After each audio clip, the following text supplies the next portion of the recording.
जरता बदनाम सलाई बा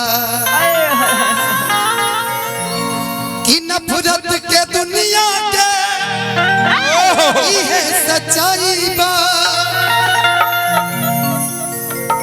कि लोग प्यार से जरता हो बदनाम सलाई बा।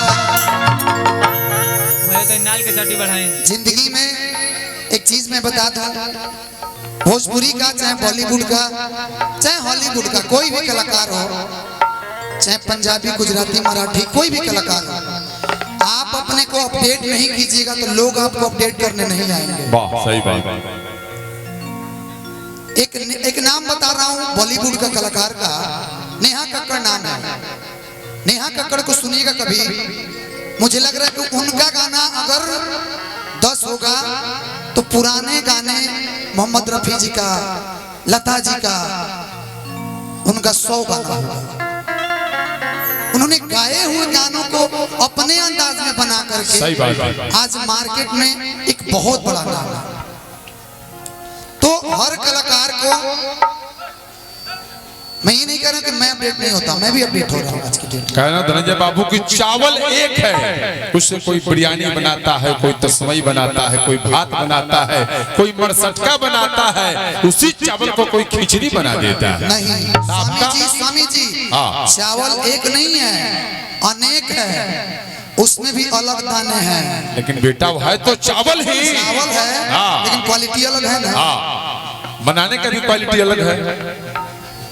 किस रूप में किस मटेरियल के साथ बुरा मत मानिएगा शेर भाई, एक बात कहूंगा, आपने एक बात बोला कि मैं 3 ही दिन करता हूँ, मेरा एंट्री 30 दिन का है, सच्चाई है। मैं आपके ऊपर नहीं बोल रहा हूँ, मेरा एंट्री 3 दिन का नहीं है, मेरा एंट्री महीने का 40 है। मैं आपके लिए नहीं बोल ऊपर टंच ना कसी। पहला चीज धनंजय भैया आप भी जान रहे हैं कि 10-12 साल पहले से आप मुझे जान रहे होंगे। मैं आपको अच्छे से जानता हूँ। बोलिए कि नहीं जानते हैं? बिल्कुल जानता हूँ। हमने आपको मैसेज किया, आपको कई बार फोन किया, क्यों किया? आप अगर आगे जा रहे हैं, आप ये लोग सब के झूठों के कहेला कि हम कलाकार के सपोर्ट करेंगे, सच्चाई बा कि हमें केहू के सपोर्ट ना करेला।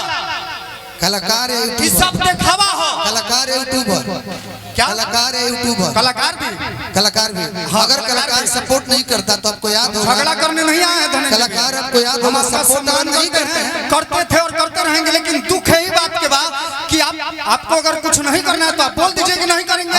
आप ये क्यों बोल रहे हैं कि मैं गोरखपुर में हूँ?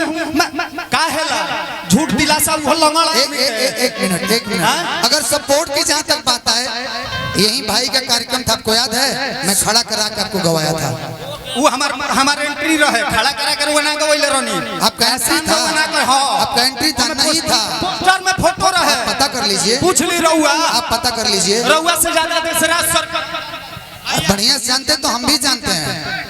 अरे लोगों को अगर आप टारगेट करेंगे तो गलत है। आप लोग शादी विवाह में तिलक करने के झगड़ा पड़ी वाली बड़ा ठीक है, अपना अपना बेचो बेटा, जिसका दुकान में जो सामान है अपनी क्वालिटी से सब लोग अपना अपना क्वालिटी बेचेंगे। बस ये क्यों कहते कि एंट्री की बात है? भाई अगर मेरी एंट्री हो रही तो एंट्री करेंगे हम, क्यों? हर कलाकार का 30 दिन एंट्री है। सब लोग गाना गा के गाना बेचता है, नरमुंडा अपना डायलॉग बेचता शेर नहीं है, सब लोग अपने भाई के आए हैं। हम तो कहने के मुझे सपोर्ट करो, अरे क्वालिटी आप में होगा तो कोई रोकेगा जी आप? गोरखपुर रहेंगे तो गोरखपुर बताएंगे, दिल्ली रहेंगे तो दिल्ली बताएंगे। धनंजय शर्मा झूठ नहीं बोलते।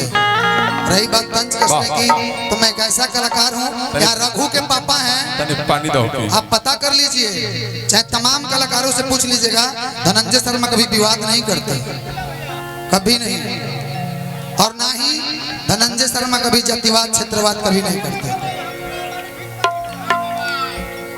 आइए गाने को आगे बढ़ा जाए धनंजय बाबू। गुड्डू भैया, आप भी शायद मुझे 8-10 साल से जानते होंगे। किसी को कोई यहाँ पर सपोर्ट नहीं करता है, आप अपना मेहनत कीजिए बिल्कुल, और ज्यादा से ज्यादा पब्लिक के दिल में जगह बनाइए। वाह 30 बरस से हम दुगोला नारदी विधा 25 बरस से गावत नहीं। कौनो ब्यास यूट्यूब चैनल लागल बा, चाहे मगध सम्राट सुदर्शन यादव हो, चाहे कमलवास कुमार, कौनो ब्यास हमारा के कोनो दूगो प्रोग्राम ना दिलस। आना कोनो सपोर्ट कैलस, लेकिन सबका के रेल के हम आज बानी दुगोला जो दुगोला के 100 मिलियन 200 मिलियन भैया वीडियो हम कह वायरल रहे हैं सर भाई कि कुछ मत कीजिए, अपने आप को अपडेट रखिए। आज का जो सिचुएशन है उस सिचुएशन को हैंडल कीजिए। आपको रोकेगा नहीं कोई, किसी को पर्सनली नहीं कहा जा रहा है, ये बिल्कुल सबके लिए है, सार्वजनिक है बात। और आपको मैं बहुत दिन से जानता हूँ, क्योंकि आपके जगह पर मैं दुगोला मैरवा हर साल दशहरा में मैं गाता हूँ। आप एक बहुत अच्छे कलाकार हैं, शेर भाई भी बहुत अच्छे कलाकार हैं। सब कलाकार का मिजाज अलग होला, अंदाज अलग होला, तो सब अपन अपन गाएं आ गीत संगीत करें। बहुत बहुत धन्यवाद।